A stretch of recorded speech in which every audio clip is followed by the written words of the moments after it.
let's get into chapter 8 of Winged Pharaoh. If you like this book, you can find it under Ariel Publishing. I believe it was first published in 1937, and it's by Joan Grant. Here we go, chapter 8. The Legend of Creation. One day, I questioned Ta-Kepher about the stars, and he said, "There are other worlds like ours, numberless as the drops of water in the river. To try to conceive of such an immensity is foolish, for he that tries to stare the secrets from the sun grows blind and cannot even see what is beneath his hand." Then he told me the legend of creation. Long, long ago, the gods of gods, who dwell so far ahead of us that we cannot conceive 1,000th part of their greatness, sent for their servant, Ta. And they gave him a bowl of life, which, though he emptied it, was always full. And they told him that he must teach this life how to gain wisdom, until at last it should become the pure flame of spirit with all experience.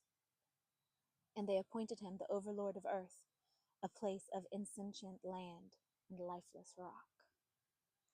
Then throughout earth Ta scattered life, and the mountains began to feel the sun that scorched their sides, and the valleys knew the deep coldness of a winter night. And the time came when this life returned to Ta, and from his bowl he heard a faint voice which said, "Now we know something of heat and cold, let us go on."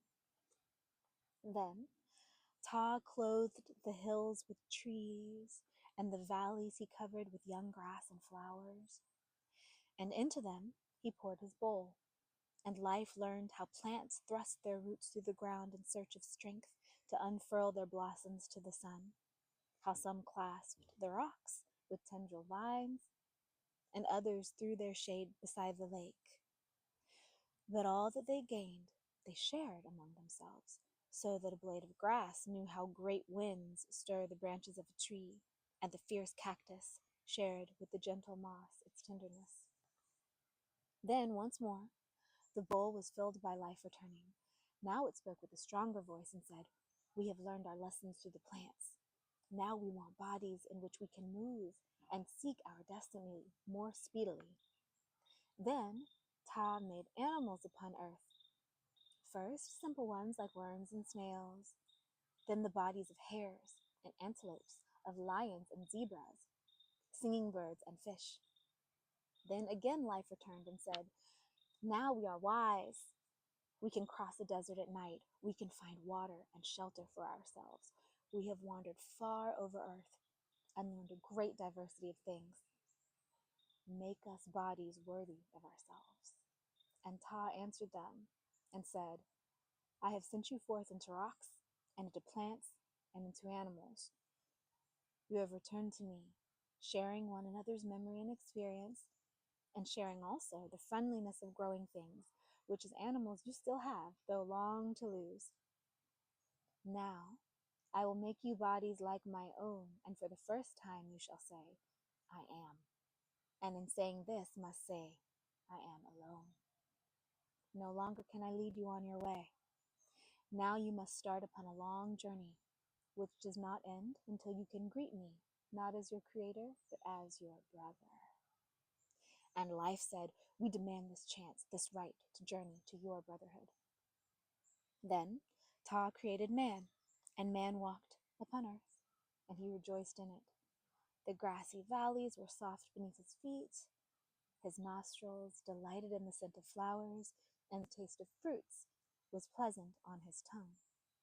While in hot noons he rested in the shade, gazelles would come and nuzzle in his hand. Lions would walk with him beside cool streams, and he would test his fleetness with the deer. But the words of Ta kept echoing in his heart, saying, I am alone," until his loneliness made him afraid. And he left the gentle places of earth and ran despairingly in search of one to end his solitude, and in his anguish he cried upon the gods. And the great men heard him and came down to earth. Then he caused man to fall into a sleep, and while he slept, men said, "No longer shall you walk in loneliness. Now you are man and woman, and you shall go upon your journey together. And the two of you I give the power of your own bodies to make others, which in turn shall house the life of Ta.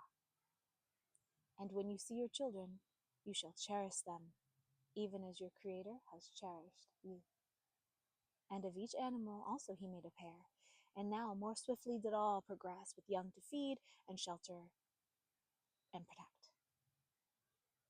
For even the plants shared in this godliness, and they thrust their roots deeper beneath the ground in search of water for their ripening seed.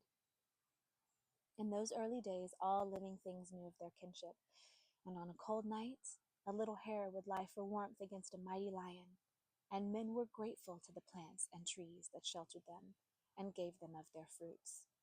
For in those vanished days, when earth was young, none had forgotten their Creator. That was chapter 8. See y'all soon for chapter 9.